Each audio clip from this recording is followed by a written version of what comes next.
नमस्कार, आप देख रहे हैं न्यूज़ वन इंडिया। मैं हूं आपके साथ सृष्टि पांडे। इस वक्त की बड़ी खबर आपको बता दें, देश में 53,000 के करीब कोरोना के मरीजों की संख्या पहुंच चुकी है। कोरोना मरीजों की संख्या 52,952 हो चुकी है। देश में अब तक कोरोना के एक्टिव केसेस 35,902 हैं और देश में अब तक 15,266 कोरोना के मरीज ठीक हो चुके हैं। देश में कोरोना से अब तक 1,783 लोगों ने दम भी तोड़ा है।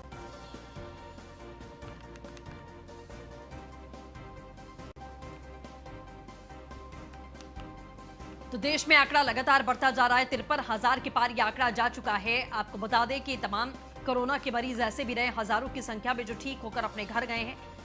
52,952 संख्या कुल मिलाकर बताई जा रही है। एक्टिव केसेस 35,902 हैं और 15,266 कोरोना के मरीज अभी तक कोरोना की जंग जीत भी चुके हैं।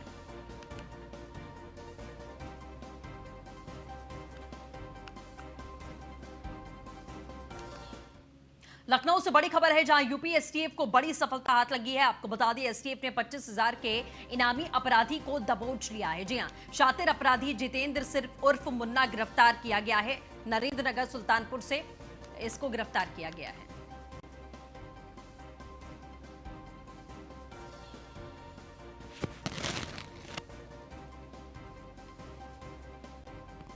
तो यूपी एसटीएफ को यह बड़ी सफलता हाथ लगी है। आपको लगातार ये बड़ी खबर हम बता रहे हैं।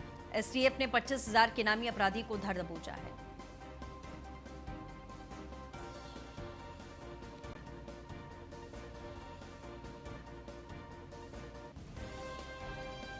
नगर क्षेत्र सुल्तानपुर से गिरफ्तार किया गया है यूपी एसटीएफ को, यह बड़ी कामयाबी है।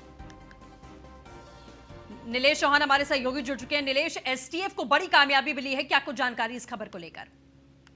एक और जहां पूरे देश को लॉकडाउन किया गया है, उत्तर प्रदेश की बात करें तो उत्तर प्रदेश भी पूरी तरीके से लॉकडाउन है। ऐसे में एसटीएफ भी जो तमाम अपराधी हैं उनको चिन्हित करके उनके धरपकड़ की कार्रवाई कर रही है। ऐसे में एक 25,000 का जो इनामी है उसको सुल्तानपुर से गिरफ्तार किया गया है। तो कहीं ना कहीं ये कहा जा सकता है कि यूपी एसटीएफ के लिए बड़ी कामयाबी मानी जा रही है कि लॉकडाउन के दौरान भी वो लगातार कार्रवाइयां कर रहे हैं। जो ये सुल्तानपुर का 25,000 का शातिर अपराधी गिरफ्तार किया गया है, ये लगातार एसटीएफ को चकमा देकर उत्तर प्रदेश से तमाम जनपदों में बाहर भी गया था और वहां पर भी इन्होंने कई घटनाओं को अंजाम दिया। उसके बाद यूपी एसटीएफ के लिए बड़ा सिलसिला बना हुआ था। आज जो है सुल्तानपुर से इसकी गिरफ्तारी हुई है। और इसके पहले की अगर हम कल की बात करें तो कल भी यूपी एसटीएफ को एक कामयाबी मिली थी, जिसमें 25,000 का एक और इनामी यूपी एसटीएफ ने गिरफ्तार किया था। तो कहीं ना कहीं लगातार लॉकडाउन के दौरान अपराधियों को पकड़ने का काम यूपी एसटीएफ के द्वारा किया जा रहा है। और एक और बात निकलकर सामने आ रही है कि लॉकडाउन के दौरान जब किसी को निकलने की बाहर आजादी नहीं है, सिर्फ पास धारक ही बाहर निकल सकते हैं, तो ऐसे में अपराधी भी जहां पे हैं, मुखबिर की सूचना पर एसटीएफ वहां पर दबिश देती है और वहां से उनको गिरफ्तार करके जेल भेजने का काम करती है। चलिए, बिल्कुल नीलेश, आप बने रहे हमारे साथ में, हम फिर से रुक करेंगे आपका। तो लखनऊ से एक और बड़ी खबर है, जहां चीन और कोरिया की जांच किट केजीएमयू की जांच में पूरी तरीके से फेल साबित हुई है। आपको बता दें, भर्ती मरीजों पर इसका ट्रायल किया गया है और आई हुई किट का इस्तेमाल किया गया है। कोरोना पॉजिटिव मरीजों को किट ने नेगेटिव बताया है। दोबारा फिर से जांच किया गया तो संक्रमित मरीज निकले हैं पॉजिटिव। इसके बाद में केजीएमयू ने चीन और कोरिया से आई इस किट के इस्तेमाल को मान्यता ही नहीं दी है। किट की गुणवत्ता पर सवाल उठने से पहले ही चीनी किट को प्रतिबंधित कर दिया गया है। आईसीएमआर ने केजीएमयू को सेंटर ऑफ एक्सीलेशन के रूप में चिन्हित किया था। केजीएमयू देगा जांच में पास किट के उपयोग की मान्यता। नीलेश बने हमारे साथ में। नीलेश, चीन और कोरिया से आई हुई इन किट्स को पूरी तरीके से बैन करने का आदेश दिया गया है, क्या कुछ जानकारी? देखिए दृष्टि, अगर हम बात करें वैश्विक महामारी कोरोना को देखते हुए पूरे देश को लॉकडाउन किया गया है। ऐसे में उत्तर प्रदेश में लगातार जो है संक्रमित मरीज मिल रहे हैं, उसको कंट्रोल करने के लिए तमाम तरीके के किटों का इस्तेमाल किया जा रहा है। उत्तर प्रदेश की राजधानी लखनऊ में केजीएमयू तमाम तरीके की किटों का इस्तेमाल कर रहा है, जिसमें चीन और कोरिया की जो जांच किटें केजीएमयू को दी गई थी ट्रायल के रूप में, उनको केजीएमयू को इस्तेमाल करना था। केजीएमयू में जो संक्रमित मरीज भर्ती थे उनके ऊपर केजीएमयू ने जब ट्रायल किया तो किटें जांच में फेल हुई और मानक के अनुसार किटें नहीं थी, जिसके बाद केजीएमयू ने पूरी जानकारी Indian council for medical research को दी है। उसके बाद आगे का निर्णय जो है Indian council for medical research ही लगा कि इन किटों का क्या करना है। फिलहाल पूरी तरीके से केजीएमयू में इन किटों पर प्रतिबंध लगा दिया गया है और साफ तौर पर यह कहा गया है कि केजीएमयू किसी भी ऐसी किट का उपयोग नहीं करेगी जो मरीजों के हित में ना हो। अगर हम चीन व कोरिया से जो किटें आई थी उनकी बात करें तो केजीएमयू में जिन डॉक्टरों ने मरीजों के ऊपर उन किटों का इस्तेमाल किया था। इस्तेमाल में जो कोरोना पॉजिटिव मरीज थे उनके ऊपर जब इस्तेमाल किया गया तो अधिकांश जांचों में ये साफ निकल कर आया कि जांचें उल्टा दिखाई दे रही थी। जो पॉजिटिव था उसको नेगेटिव दिखा रहे थे, जो नेगेटिव था उसको पॉजिटिव दिखा रहे थे। ऐसे में डॉक्टरों का कहना है, या कह सकते हैं कि केजीएमयू के जो कुलपति हैं जी। अमल भट्ट, उन्होंने साफ तौर पर यह कह दिया है कि वो मरीजों की जान के साथ खिलवाड़ नहीं करेंगे, और इसकी शिकायत उन्होंने Indian council for medical research से की है। और आगे इन किटों के इस्तेमाल पर उन्होंने पूरी तरीके से रोक लगा दी है। और केजीएमयू की अगर हम बात करें तो केजीएमयू को Indian council for medical research ने ये जिम्मेदारी दी है कि जी। वो अपने लैब में उन तमाम किटों की जांच करें जो इस समय कोरोना की लड़ाई में इस्तेमाल की जा रही हैं। और केजीएमयू को भी ये जिम्मेदारी दी गई है कि किसी भी ऐसी किट का इस्तेमाल बिल्कुल ना किया जाए जो मरीजों के हित जी। में ना हो, और खास तौर पर वो उन किटों का जिनका किसी चलिए, तरीके बिल्कुल से नीलेश, कोई आप नजर इमारत बनाए पूरा नहीं। रखिएगा, हम आपसे अपडेट लेते रहेंगे। फिलहाल के लिए बहुत बहुत शुक्रिया। ये आईसीएमआर के द्वारा विदेशों से अप्रूव्ड यूएस एफडीए या यूरोपियन अप्रूवल के बाद किट्स जांच के लिए भारत में प्रयोग करने के लिए अनुमति दी जाती है, खास तौर से पीसीआर के किट या रैपिड टेस्ट या एंटीबॉडी किट के लिए। वर्तमान में कोरोना की बढ़ती हुई संख्या को देखने के कारण तमाम ऐसी विश्व के संस्थान हैं जिनके पास अपनी जांच की किट्स हैं, वो भारत में भी सप्लाई करना चाहते हैं। उनका अप्रूवल का वैलिडेशन का कार्य अभी तक आईसीएमआर ही करता था, लेकिन बढ़ती हुई आवश्यकता को ध्यान में रखते हुए ये वैलिडेशन की जिम्मेदारी कुछ संस्थानों को आईसीएमआर ने और दिया है। उसमें किंग जॉर्ज चिकित्सा विश्वविद्यालय का भी माइक्रोबायोलॉजी के विभाग को ये जिम्मेदारी दी गई है, जिसमें हम लोग इस टेस्ट की किट का जांच करके, परीक्षण करके, कंपेयर करके और उसकी गुणवत्ता के बारे में वैलिडेशन रिपोर्ट देंगे। उसकी जानकारी हम लोग आईसीएमआर को देंगे। आईसीएमआर को जानकारी के बाद ही उस संस्था को, उस कंपनी को इस मार्केटिंग करने की अनुमति दी जाएगी। जो आप लोगों ने टेस्टिंग की उससे किस तरीके के फंक्शंस देखने को मिले कि जो दोनों देशों की आई? नहीं, ये होता है कि कोई भी टेस्ट किट आती है तो रिलायबल होनी चाहिए। उसको वैलिडेट करते हैं कि जो टेस्ट रिजल्ट हैं पॉजिटिव को पॉजिटिव, निगेटिव को निगेटिव दे। कुछ टेस्ट किट्स ऐसी होती है जो फॉल्स पॉजिटिव या फॉल्स निगेटिव देती हैं कि बीमारी तो नहीं है लेकिन उसको बीमारी की रिपोर्ट दे दी, या बीमार व्यक्ति को भी बीमारी न होने की रिपोर्ट दे दी। ये फॉल्स पॉजिटिव और निगेटिव की संख्या होने से बहुत ही कंफ्यूजन इलाज में होता है। तो इसको ध्यान में रखते हुए गुणवत्ता की चेकिंग के लिए, टेस्टिंग के लिए आईसीएमआर ने कुछ मानक तय किए। बलिया से बड़ी खबर है, जहां पर बीजेपी विधायक सुरेंद्र सिंह का बयान। शराब की दुकानों को खोलने पर बोले हैं सुरेंद्र सिंह, अपनी सरकार की आबकारी नीतियों का विरोध किया है। लॉकडाउन में शराब की दुकान खोलना सही नहीं है। सुरेंद्र ने साफ तौर पर कहा, शराब की दुकान खोलने से समाज में अराजकता बढ़ेगी। फल, कपड़ा और दवा की दुकान खोलकर शराब की दुकानों को बंद कर देना चाहिए।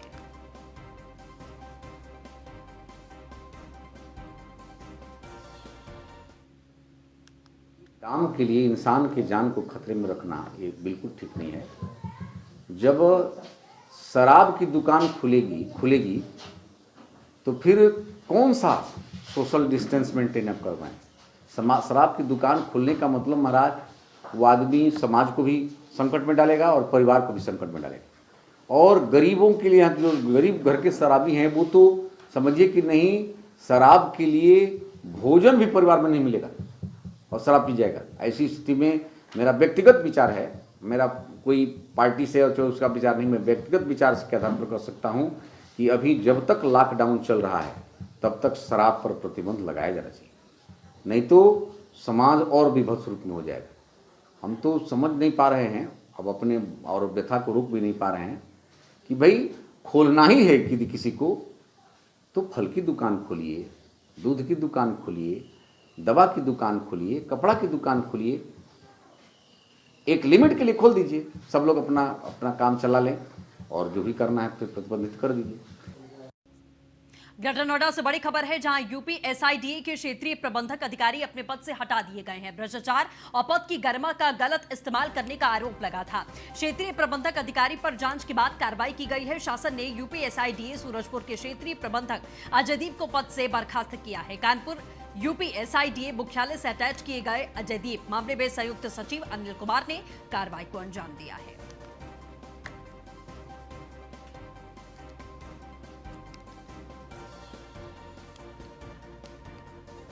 तो ये बड़ी खबर आपको हम लगातार बता रहे हैं। मामले में संयुक्त सचिव अनिल कुमार ने इस मामले में कार्रवाई की है। यूपीएसआईडी के क्षेत्रीय प्रबंधक अधिकारी पद से हटा दिए गए हैं।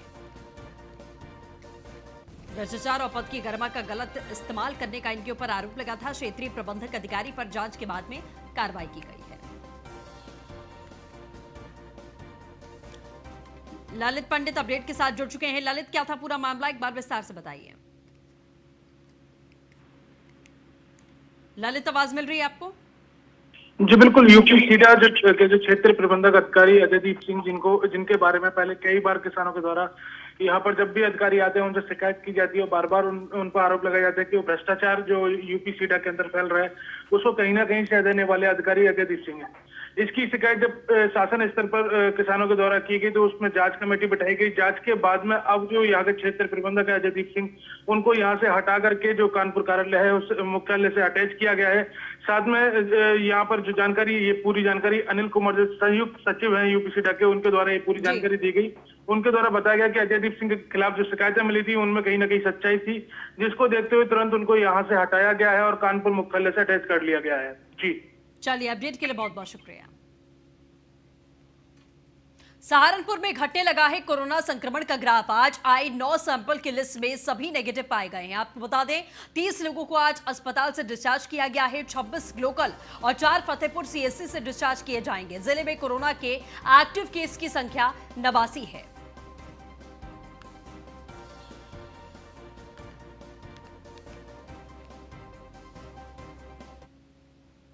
नौ सैंपल की लिस्ट हमें प्राप्त हुई है जो सारे नेगेटिव हैं।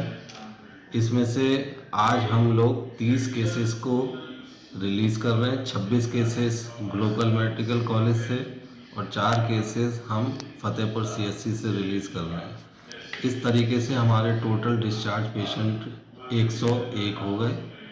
पहले हमने 71 किए थे, अब 30 कर रहे हैं, 101 रिलीज़ हो गए।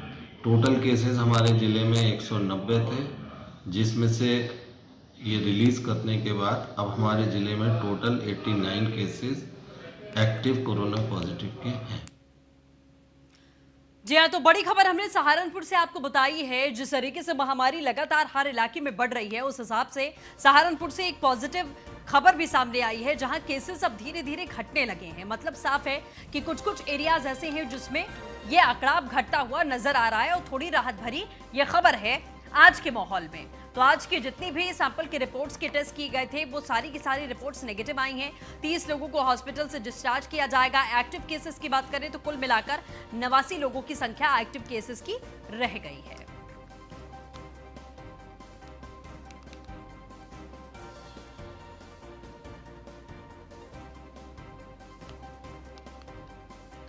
गौरव सैनी हमारे साथ जुड़ चुके हैं। गौरव, एक अच्छी खबर है सहारनपुर से, राहत भरी खबर है, क्या कुछ जानकारी? बिल्कुल, देखिए मैं आपको बताना चाहूंगा कि सहारनपुर से 2 दिन से राहत भरी खबरें आ रही हैं। इससे पहले 71 लोगों को डिस्चार्ज किया गया था, जिसके बाद आज 9 लोगों की नोएडा से लिस्ट आई है, जो कि 9 के 9 लोग नेगेटिव पाए गए हैं। और दूसरी ओर राहत भरी खबर यह है कि आज 30 लोगों को और डिस्चार्ज किया जा रहा है। कुल मिलाकर अब खाली 86 पॉजिटिव केस सहारनपुर के अंदर रह गए हैं, जिसमें देखा जाए तो जो 30 जने हैं इनमें 26 जनों को लोकल यूनिवर्सिटी से आज डिस्चार्ज किया जाएगा और दूसरी ओर 4 लोगों को फतेहपुर सीएससी से डिस्चार्ज किया जाएगा। तो कहीं ना कहीं देखा जाए सहारनपुर वासियों के लिए अब कोरोना को देखते हुए एक बहुत बड़ी राहत की खबर ये मानी जा रही है। चलिए, अपडेट के लिए बहुत बहुत शुक्रिया गौरव। तो वहीं मुरादाबाद में एक और पॉजिटिव केस मिला है। नया केस मिलने से प्रशासन में हड़कंप का माहौल। जाहिर तौर पर प्रशासन ने पूरे क्षेत्र को सैनिटाइज करने का फैसला किया है। संक्रमित मरीज के घर के 4 लोगों को क्वारंटाइन किया गया है। मौके पर पहुंची स्वास्थ्य विभाग और पुलिस प्रशासन की टीम। प्रशासन ने लोगों से घरों में रहने की अपील की है। मुरादाबाद के सिविल लाइन थाना इलाके के हिमगिरी कॉलोनी का पूरा मसला है।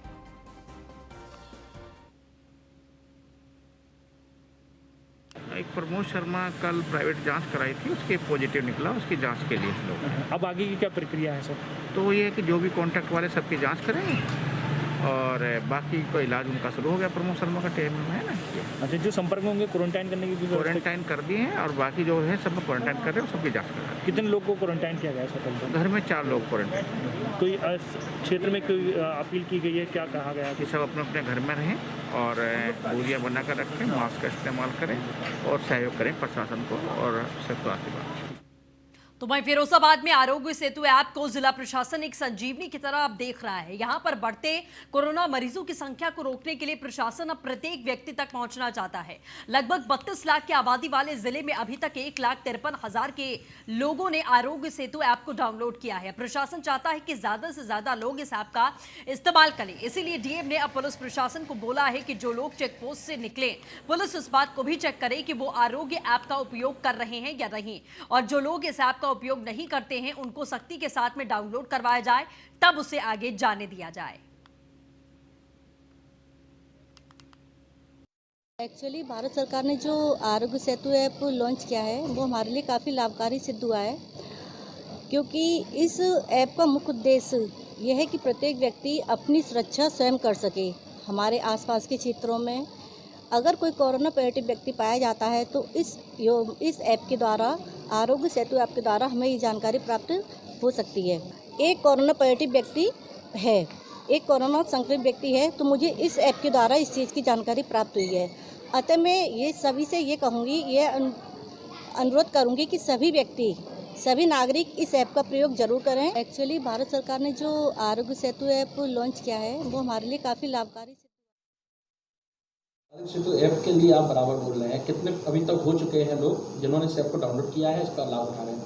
क्योंकि जनपद फिरोजाबाद में अभी तक की जो फिगर है 3 मई तक की, वो 1,53,000 कुछ के आसपास है, और हमारे जनपद की 2011 की पॉपुलेशन लगभग 24 लाख है, जो प्रोजेक्टेड 2021 में लगभग 31 लाख के आसपास है। तो उसके सापेक्ष आरोग्य सेतु हमारा 1,53,000 के आसपास हुआ है। और मैं जनता से पुनः अपील करना चाहूँगा कि आरोग्य सेतु ज़्यादा से ज़्यादा लोग डाउनलोड करें।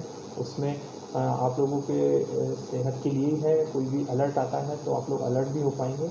और भारत सरकार ने जो ये ऐप लॉन्च किया है, इसको ज़्यादा से ज़्यादा पब्लिक डाउनलोड करें। मैं पुनः तो वहीं सहारनपुर जिले में पिछले 2 दिनों में 2 करोड़ रुपए की शराब बिक्री हुई है। आपको बता दें, जबकि यह आंकड़ा ज्यादा साबित हो सकता है, क्योंकि पिछले 2 दिनों में एक दिन मंगलवार और दूसरा स्टॉक की कमी रही है। जिला अधिकारी अखिलेश सिंह ने कहा कि पिछले 2 दिनों में 2 करोड़ रुपए की शराब बिक्री हुई है। मीडिया से बातचीत करते हुए जिलाधिकारी अखिलेश सिंह ने बताया, जो आंकड़ा मेरे द्वारा लिया गया है, सहारनपुर में 31 दुकानें ऐसी हैं जिनके पास में स्टॉक की कमी थी, जिस वजह से वहां से बिक्री कम हुई है। दूसरा मंगलवार का दिन होने की वजह से भी बिक्री में कमी के आसार थे।